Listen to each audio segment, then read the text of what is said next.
ঈমানী তরবিয়ত শিক্ষা দেওয়া।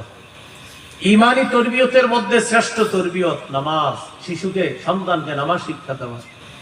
শিশুকে 7 বছর বয়সে নামাজের হুকুম করবেন, 10 বছর বয়সে প্রয়োজনে মৃদু আঘাত করা। এখন একটু বুঝেন, 7 বছর বয়সে আপনার শিশুকে নামাজের কথা বললেই যে সে শুনবে এমন না, যেন শোনে এই জন্য তাকে অভ্যস্ত করতে হবে।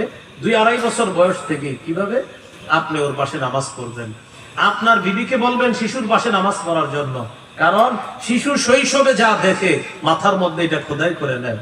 আত-তালিমু ফিস সিগর কান-নকশি ফিল হাজার। আরবি একটা প্রবাদ আছে, পাথরে খোদাই করা যেমন শৈশবের শিক্ষা তেমন। পাথরে খোদাই করা যেমন শৈশবের শিক্ষা তেমন।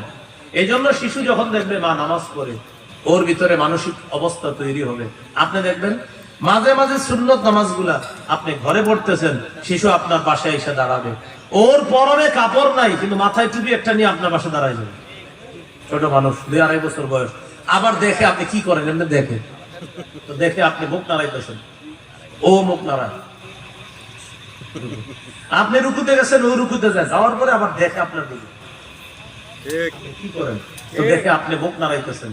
সুবহান রাব্বিয়াল আযীম। ও তো আর এটা বুঝে না, ও খালি সু সু এরকম কিছু শুনে, এরকম করে।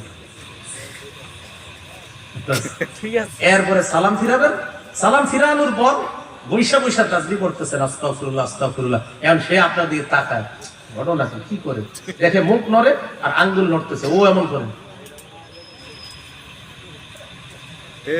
সুবহানাল্লাহ সুবহানাল্লাহ। এটাই তো একজন মুসলিম শিশু।